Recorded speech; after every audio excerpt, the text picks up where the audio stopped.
More serious issue, of course, is the Clinton Foundation.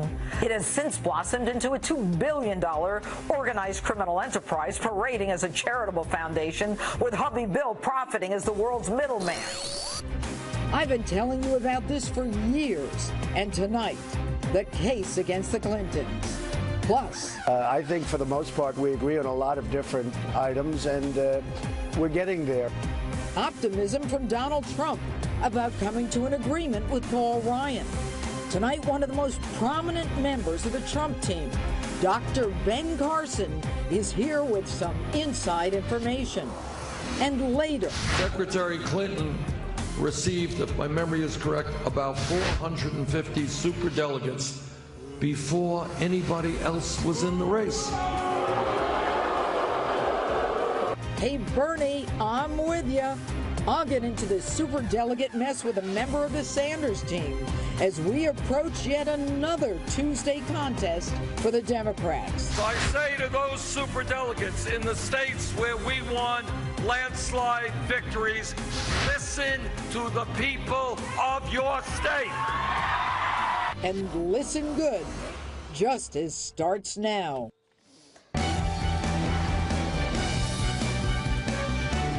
Hello and welcome to Justice. I'm Judge Jeanine Pirro. Thanks for being with us tonight. Now to my open. Hillary Clinton cannot be president of the United States. And if the establishment, including law enforcement, does not stop her, you have to. Now, this is not about politics or political favoritism. It's about you, your family, and this great nation. It's about preventing people who have no regard for the law, or you for that matter, from running this country. At a time when just about everybody is fed up with establishment politicians, when two outsiders are winning epic contests against preordained presidential candidates, Hillary Clinton is still in line to be coronated the Democratic nominee for President of the United States. Now, how can the woman who is under criminal investigation, who knows she's under criminal investigation, but lies to your face saying that she's not, continue on her path to the White House? Now, the majority of Americans believe, and are right, that Hillary Clinton is untrustworthy, dishonest, and a liar. Hillary has danced with federal prosecutors for most of her career. She knows how to delete, conceal, and destroy evidence. Remember those pesky Missing Rose law firm files? Not to mention 30,000 deleted emails deleted in a minute. She lies so much she doesn't know the difference between the truth and a lie, and like most liars, can't keep those stories straight. Example. This week, in response to Hillary's claim that the FBI was doing a security inquiry on her private homebrewed server, one, by the way, conducted reportedly by over 100 FBI agents, FBI Director Jim Comey says, security inquiry? I don't know that term. We investigate crimes. This is a law enforcement proceeding. I told you guys that 3 months ago.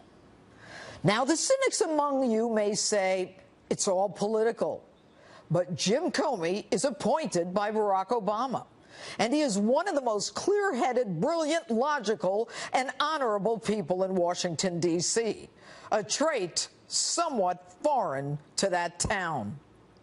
And don't give me that woman thing where, oh, it's time for a female president. Yeah, it is. But not her. What makes you think that electing this woman who spent most of her career riding her husband's coattails is necessarily a good thing? Doesn't it depend on the individual, man or woman? And for those of you who think a woman will automatically help other women, consider this.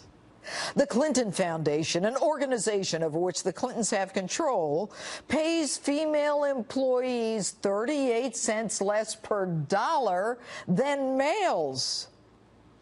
So much for that old pay inequality thing. Supporting women?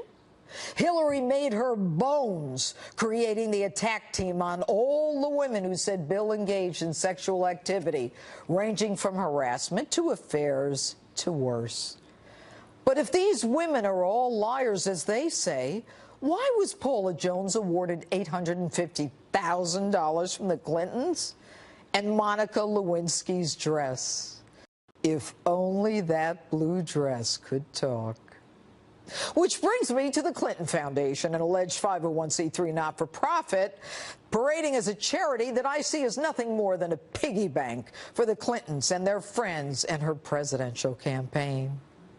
Just this week, it was reported that this wonderful charitable organization gave $2 million to Bill's blonde divorcee friend, designated the Energizer by the Secret Service when she visited him at his home in Chappaqua, when Hillary, of course, was on the road.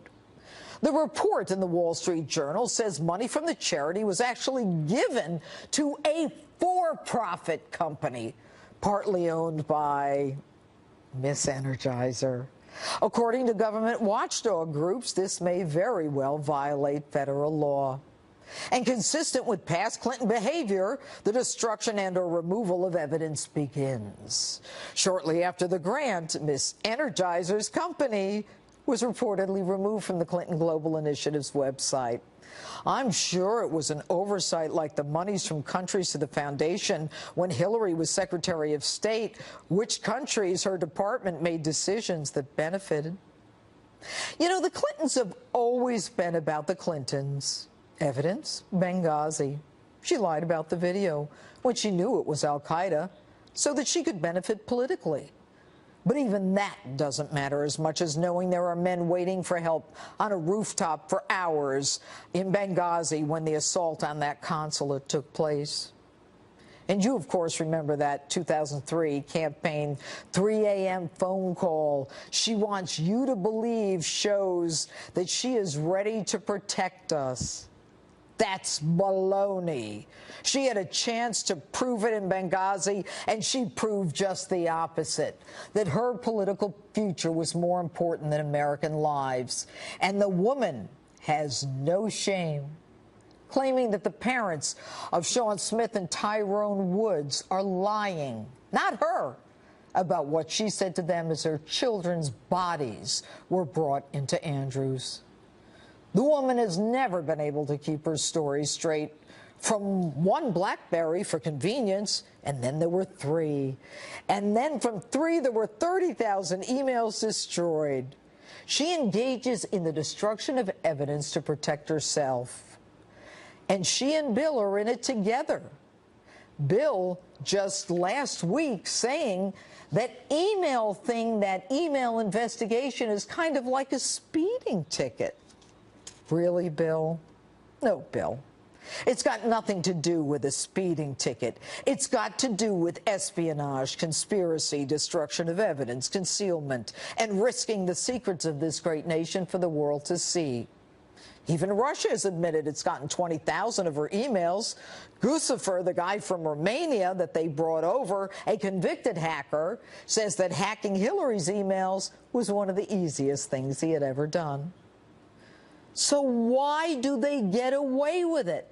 Why do they, or why can they do things that if any of us, even a 4-star general does, would put us in jeopardy or in jail? What is it about them that puts them above the law? I submit it is the people that are indebted to them, the people for whom the Clintons have done favors, the people that she actually emailed on that server that might be in jeopardy for having received those emails and knowing there was classified information on her email, on that unsecured server, on that non-government website.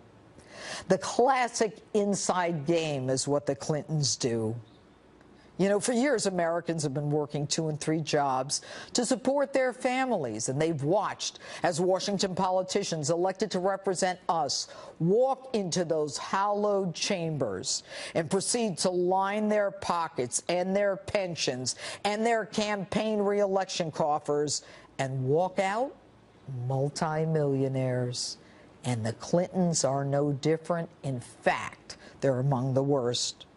If the establishment is not willing to admit that no one is above the law and is not willing to garner justice, then ordinary Americans need to make sure that the scales of justice are level for all of us.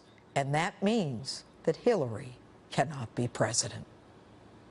And that's my open. Tell me what you think on my Facebook page or Twitter, hashtag Judge Jeanine. Now, some Democrats see things a little differently when it comes to the Clintons, the foundation, and all that money. And joining me now is my friend, Democratic strategist and principal at the Dewey Square Group, Marianne Marsh. All right, good evening, Marianne. You know, good evening, Judge. I'm not even going to ask you if I'm wrong, because I know you think I am. Now, Hillary Clinton. Misguided. Okay. Misguided. You know, I don't know. I've got a pretty good record, but let's talk about the what is now coming out. I think you know, Marianne, as I do, that the foundation is now coming under more serious review. And when the director of the FBI takes her comment about a security inquiry and says, this is law enforcement investigation, we do criminal probes, that's a little embarrassing, isn't it? Well, Judge, given your background before you took on this job at Fox, you dealt in facts. And let's deal with the facts. And the facts first on the foundation are pretty clear. The Clinton Foundation helping homes become more energy efficient is in keeping with their goals. They hired a legitimate vendor to do it. And the money was donated by one of the people referenced in that article. Okay, no money was given the other way. Talking about donated. The Energizer woman? I'm talking about the company that was used to do this. There were several investors, and the woman referenced in this article donated $2 million for this program to be done, not the other way around. That's a fact.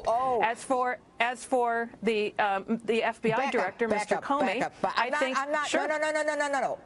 I'm not real clear on this. Are you saying that her company did not get money from the Global Initiative?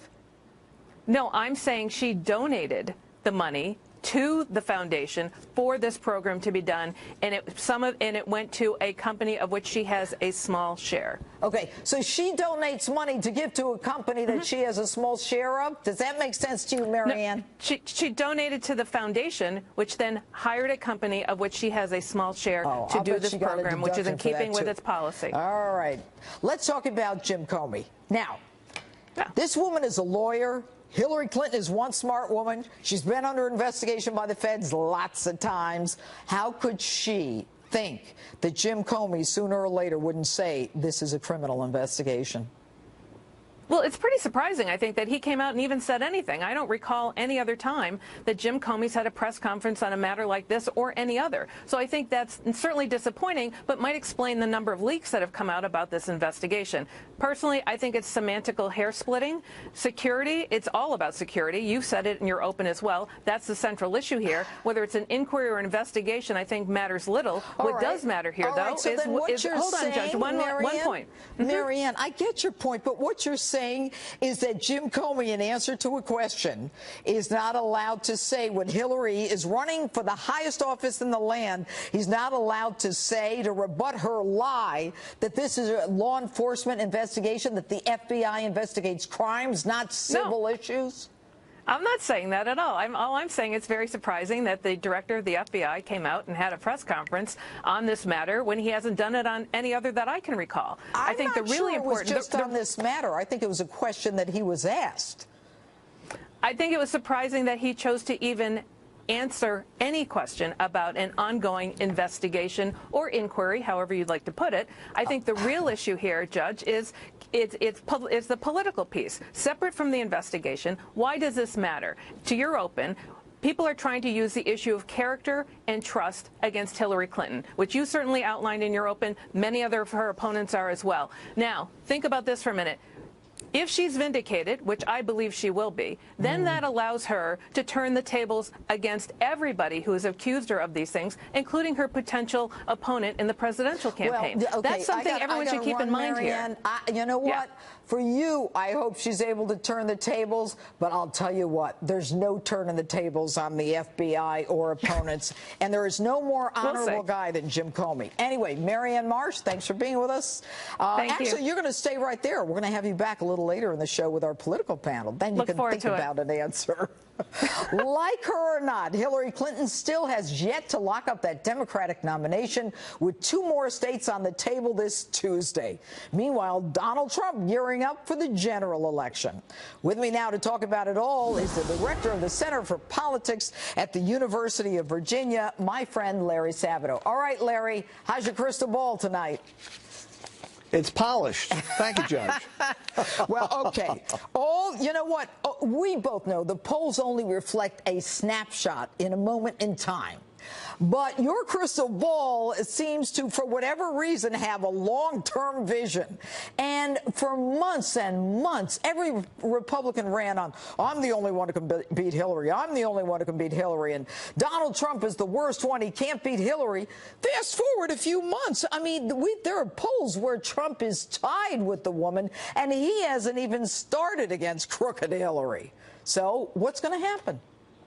Well, Judge, we live in a very polarized era, and essentially you've got, 47% of the people who are going to vote Republican no matter what, and you've got 47% of the people who are going to vote Democratic no matter what, and you really only have a few percent that can vary, can move between the two parties. Now, it's true, turnouts vary, and one side may be more enthusiastic or pumped up than the other one, and that may be the key to this election. But essentially, I think it has to be reasonably close in terms of the popular vote, that is within 4, 5, 6 points. We don't live in an era where you're going to have a 20-point victory like Lyndon Johnson had in 1964 or Richard Nixon had in 1972. I just don't think that's possible. Okay, I don't think that it's, look, we all know it's going to be close, Larry, but, for those who said, Kasich is the only one who can beat her and that establishment nonsense, why did Trump jump up so quickly? He jumped up quickly, and this is, to me, very interesting, because the rank-and-file Republicans, that is, the average Republicans who are out there in the cities and counties, not just the volunteers and the activists, but people who just vote Republican, they got behind the nominee much more quickly than those who have senior elected positions, the elites of the party. That's where the opposition to Trump is concentrated. So when you look at the grassroots level, you look at the rank-and-file level, essentially they said, hey, we may have preferred another candidate. We may have voted for X in our primary, which came up early. But we don't want the Democratic nominee, the likely Democratic nominee, or for that matter, the other Democratic nominee. We're going to vote Republican. That's really what's happened, and it's why it's tightened up. Okay. So now what we've got is we've got 2 candidates. If it's Clinton and Trump, 100% name ID, I'm sure, almost for each one of them. Both of them have pretty high negatives. Is it a given that, given the fact that this is going to be such a close race, that we can expect the VP candidate to be from a swing state? And since Hillary can do her VP after the Republicans do, how does she spin or riff off of that?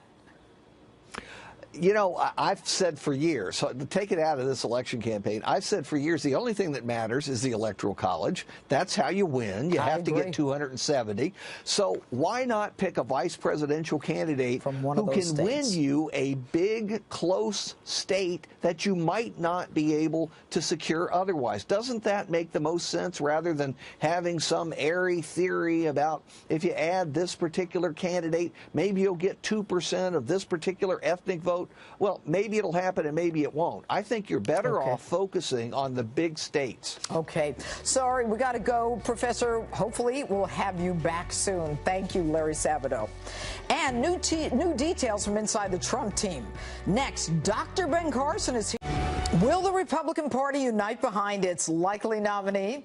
And who will that nominee pick as a running mate? Here to discuss it all is a member of the Trump team, former 2016 Republican presidential candidate, Dr. Ben Carson. Good evening, Dr. Carson. Good to have you here with us tonight.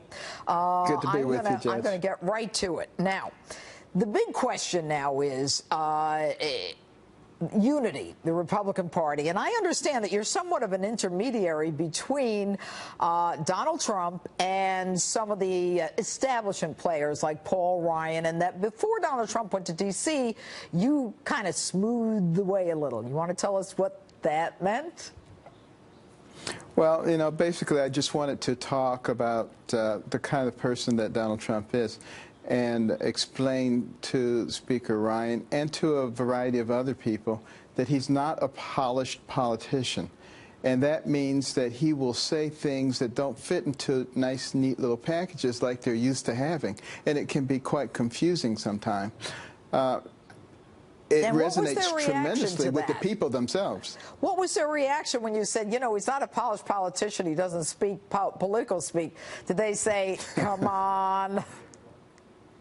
No, they actually do understand, particularly when I, you know, take an example and then explain what he's really talking about. You know, when he talks about entitlements and not being anxious to go in and change entitlements.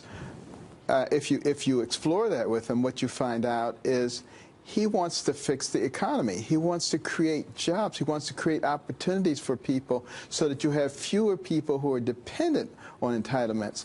Once you fix the economy, then you come back to that issue. But to do that first is cruel and unusual punishment. Well, but Doctor, why didn't Paul Ryan endorse Donald Trump? And what's with this, we got to find common ground? If the people want him, why do we need Paul Ryan's permission? Well, it's obviously much better to have a united party. Well, who are they going to vote for? Not spent... Hillary Clinton?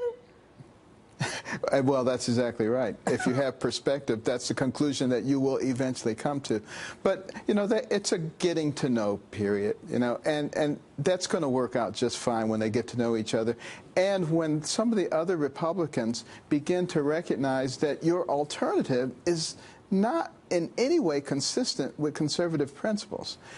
Hillary Clinton was a fan of Saul Alinsky, who wrote a book called Rules for Radicals, the dedication page of which says dedicated to Lucifer. Are you kidding me? Yeah. Well, I mean, why is that even a choice? Well, let me move on to the VP thing. I want to move this thing forward a little. As you know, because the Republican convention's in July in Cleveland, and Donald's VP will be named before the Democratic convention. Number one, will that VP be from a swing state? Because I think all presidential elections are only about swing states. And number two, kind of give us some idea of who it might be. Yeah, I can give you an idea. It'll be somebody who loves and honors our Constitution, somebody who believes in fiscal responsibility, a strong military, strong education, and health care that is in the hands of patients and their physicians. Okay. Real fast, because I'm coming up against a break. That narrows it down. Yeah. Is that person in office right now? Is that person from a swing state? And is that person male or female? 10 seconds. That person is a wonderful American who has a strong record of accomplishment and is somebody who is quite trustworthy. All right. Dr. Ben Carson, thanks so much for being with us this evening. Good to be with you, Judge. All right. And still ahead tonight, talking foreign policy with Colonel David Hunt. And next, my political panel joins me live, and Marianne Marsh comes back. Time to talk 2016 politics with the panel. Democratic strategist Marianne Marsh is back, and we're also joined by Republican strategist Boris Epshteyn. Okay, let's talk to you, Boris. I'm going to cut right to the anti-Trump ad by Hillary Clinton regarding Trump's refusal to release his taxes. Is that going to hurt him? And why isn't he releasing them? It's not going to hurt him. That hit has been around now for months, and it hasn't had any play in the primaries, even in the open primaries where Democrats and independents voted. Now, Clinton's got her own tax issues. The Clinton Foundation had to restate 4 years worth of tax returns because after she said she would not accept foreign government money, she did. The foundation did. And that was about $20 million of that and $8.8 million of federal grant money that the foundation released. So that the foundation what? That the foundation received. So they had to restate their tax returns because they did not disclose that the Clinton Foundation received. All right, so what you're saying is the Clinton Foundation has tax problems or tax issues, and so that her attack on Donald doesn't matter. I'm saying if I were Hillary Clinton, I wouldn't open that Pandora's box. What do you say, Marianne? Well, I think it's pretty easy. I mean, it's not going to hurt Donald Trump with Republicans. That's pretty clear because Republicans don't like the IRS. It will hurt him with independents. And to my point earlier, Hillary Clinton gets cleared of the email situation and everything else, then she can turn to Donald Trump and say, I put my taxes out there. I'm transparent about all these things. You're questioning my character and my transparency. Why don't you put your taxes out there, too? That's where it's going to turn against Donald Trump, and I think that's where he's making a mistake. Her getting cleared of the email thing, which is an investigation by the FBI, pretty big assumption to say she's going to get cleared. As of now, Boris, I didn't interrupt you, Boris, but the point I'm making here is the fact that, assuming she does, and I believe she will, politically in a campaign, that's how she's going to use it against him, is to turn the character, trust, and transparency issue against him. Marianne, do you have any reason to believe, or do you have any information that this FBI investigation, law enforcement, criminal investigation is going to be ended and that'll be it? Do you have any inside information? Because I know you're an insider.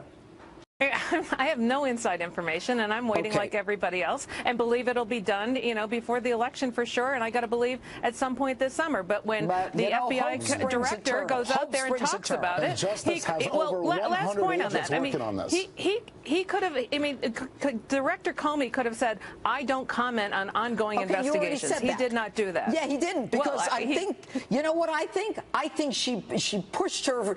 She poked the eye of the tiger. Oh, this is nothing. I'm absolutely certain it's no big deal. It's a civil. It's this. It's that. And you know what? You can't poke the tiger and not expect him to come back. Now, let's talk about Bernie Clinton. Bernie Sanders. I'm all right. Bernie Sanders. How are you going to get him out, Marianne? Well, he's never going to get the delegates he needs to be the nominee. I mean, Hillary Clinton and Donald Trump needs exactly the same amount of delegates to be their nominees. They're both the nominees. And I think after June 7th, Bernie Sanders is going to see that he can't be the nominee. And I expect him at that point to certainly come to the convention, no doubt participate in it, but that's the end of his campaign after June 7th. You have a lot of expectations. The truth is, he said he's there till the last vote. That's what he said. What do you say? Well, no matter what happens, it's a huge testament to the weakness of Hillary Clinton that Bernie Sanders, a socialist, is still in it and winning state after state after state. All right, no matter what happens, it's weakening her. Marianne, he just won West Virginia, the coal miners, okay? Trump and Sanders, which is kind of interesting because they're both the outsiders and they both won West Virginia. Is energy going to be a wedge issue in this campaign? Look, there are states that are in play in the general election. Ohio, Pennsylvania, maybe. It's never really been a Republican state. Let's say Trump has maybe a chance there. West Virginia's never in the Democratic column. There are a few there that it could be an issue, but I don't think it's going to be the issue. I think ultimately what everyone has to focus on is the choice that millions of people are going to have in the fall is between Hillary Clinton and Donald Trump, and arguing about who has the best ideas to put this country and continue on a path forward so people have good jobs and good wages. That's what this election's all about. 35% of voters in West Virginia who did not vote for Hillary Clinton said they will vote for, guess who? Donald Trump. And those are the same voters who are in Ohio and Pennsylvania. So if we, as Republicans, win Ohio, Pennsylvania, Florida, then look at Michigan, and New York is going to in play. I firmly believe New York will be in play. Donald Trump will be the next president. Well, you know what? A lot of predictions here tonight. Marianne Marsh and Boris Epshteyn, thanks so much for being with us. Thank you. Thanks, Jen. All right. And I go one-on-one with a Bernie Sanders advisor next. Stay with us. Democratic primaries in Kentucky and Oregon on Tuesday as Hillary Clinton keeps fighting to put away Bernie Sanders. And with me now is Sanders Senior Advisor Larry Cohen. All right, Larry, thank you for being here tonight. I know that we don't see much of you on this channel, so we're thrilled to have you on tonight. Now, what do you say quickly, because I have a lot of questions, those people who say, Sanders, get out, you're in the way, she's the queen. What do you say to them?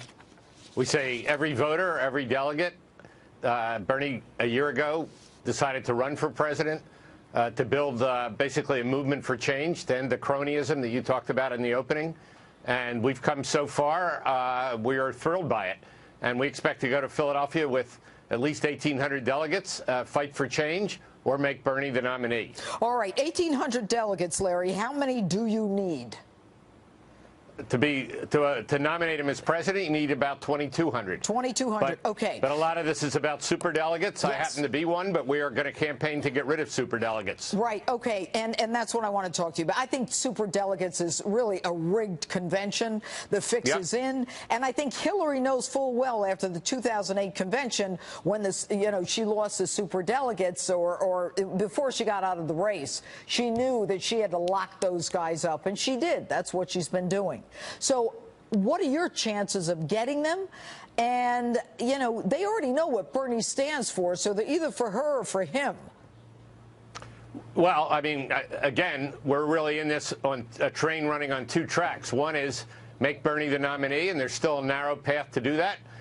We have no illusions, though. The other path that we're on, the other track, is really to say this needs to be a populist party. We need to get rid of the cronyism. We need to get rid of the superdelegates. We need to get rid of the way finance has worked in the Democratic Party. We need real transparency. Yeah. And that's the other reason Bernie got in this campaign. It wasn't just to be president of the United States. Right, right. But no, Bernie is part of a movement. I mean, there's no question about it. He believes what he says, but let me ask you, I mean, if Bernie wants so much to be president that he's going to stay in, quote, to the last vote, why didn't he go after her with the email? And don't give me nobody cares. Why doesn't he go after the Clinton Foundation? I mean, you either go for the jugular or get out of the race. Bernie is a campaigner on issues primarily. I mean, no one is exactly, perfect on these kinds of things, but he got into this race because he believed that there were major issues about what kind of democracy we have, major issues about the economy not working for many Americans, if not most, at this point in history. And he didn't get in the race to go after things that, as you said earlier, the FBI can handle a lot better.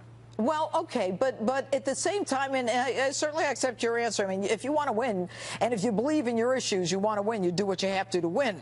But California, what are the numbers there, and what are her chances and his? We believe that our campaign is really strong in California. There's still 3 weeks, more than 3 weeks to go there. Some people they do have early voting for about 40% of the people traditionally. But we think we have a great chance to win there. Oregon, I spent a lot of time in Oregon last week. We believe we're going to win very big in Oregon. On Tuesday. There's lots of similarities in those states. Okay, and of course a big win in West Virginia, which I think speaks to your candidate and his message. Now, in terms of VP, and I only have a few seconds left, wouldn't he be able to get out his message by being VP, and wouldn't she benefit by nominating him? 15 seconds. I think that's up to him and her. There definitely would be advantages of Bernie Sanders in either position on a ticket. But at the same time, realistically, he didn't get in this to be vice president either. And I think he'll go on to help lead a major movement in America. All right, Larry Cohen, even though he didn't get in to be VP, he goes back to being senator, right? Or rather be VP. Yeah, anyway, and Larry likely Cohen, a chair. thanks so much. And what kind of commander-in-chief of our nation's military would Donald Trump make? Colonel David Hunt is here with a take you may find surprising. I did. That's so right. Hillary Clinton and Donald Trump Who will serve as the better commander-in-chief of this nation's military? And joining me now is Fox News military analyst Colonel David Hunt and Iraq and Afghanistan war veteran and executive director of the Massachusetts Fallen Heroes, Dan Magoon. All right, thank you both for being here. Now, Colonel Hunt, you're my friend, and you've been for a long time, and everyone right now is curious as to who is going to be the better commander-in-chief. You've got military experience, and who do you think and why? Yeah, from a pure military strategy standpoint, military issue, I'm for predictability. I know what I'm getting. There's not, for me, not political. I know what I'm getting with Clinton. I do not know what I'm getting with Trump. So what's your answer? For strictly military security? Yeah, I'm not Clinton. asking you about economics tonight. Right. For military security, I go with what I know, which is Clinton. So you favor Clinton over Donald Trump? On military strategy was your question. Okay. I think it's a tough choice, but I have no idea what Trump is going to do. Let me ask you a question. You know, when you say that she is predictable, she's predictable in that we don't help, we don't send help to people on a rooftop in Benghazi and we lie about it. Lying, yes. Absolutely she did. You and I did that 2 years ago. Yeah. The President of the United States is the one that didn't send that rescue team, not the Secretary of State. Period. And she is actually harder right, more aggressive than Trump is right now. Trump is left of her when it comes to military stuff. But you're the one who's always said that, you know, we've had 3 presidents and 24 years of war in the Middle East and we're not going to solve it. So, you know, what do you want to do? Bomb them again? Hell no, I don't want to bomb, but I like to have some idea of, again, it's for me, predictability. And right now, I don't know what he's doing. What is predictable about Hillary Clinton? We know how she's going to be based on the time she's been Secretary of State. Period. We know what it is. She hasn't accomplished a darn thing as Secretary of State. We agree.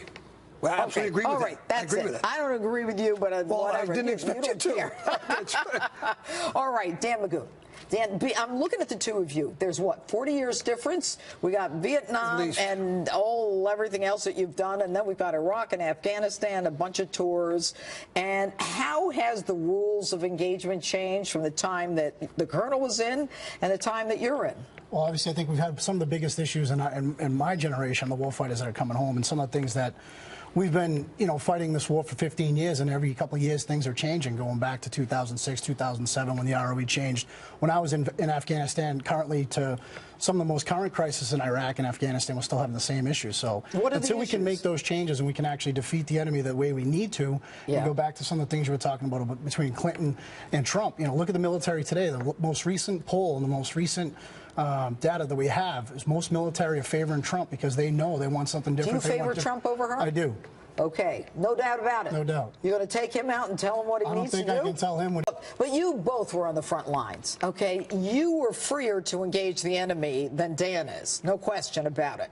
Do you feel that your hands were tied behind your back? Well, I mean, I can't.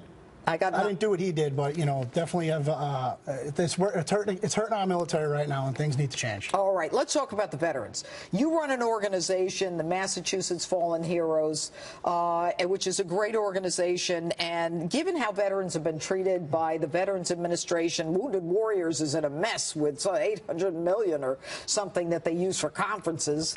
Right. Why is your program better than most? Well, I think the success we have is veterans are doing it. It's being built by veterans. It's being built by great Americans. Is being built by the local, it's at a local level, and that's what we did. We stayed local, we stayed in Massachusetts, and we found a success with the different programs, not only with the memorial, but and not only honoring our fallen, but also empowering the veterans that are coming home. And we did something that's a little bit different because we needed to do something that nobody else was doing, and that's take care of the families of the fallen. And we do that at a local level, and we do it with other veterans, and we do it with great volunteers, but we're not massive. We're not shooting for the moon. We're staying where we are, and we've had a great success rate in the last 6 years. This is the only one of its kind in the country. It's the best run organization I've ever seen. They take care of 221 families in Massachusetts. It's pure. Nobody's doing what they do. It's only one of its kind, and it's done by enlisted guys like Dan, who are also right now. He's a Boston fireman, and the rest of the guys are cops, and that's why it works. My favorite group, cops, firemen, and the military. Massachusetts Fallen Heroes, Colonel David Hunt, Dan McGoon, thank you both for being here, and thank you for your service. And if you want more information,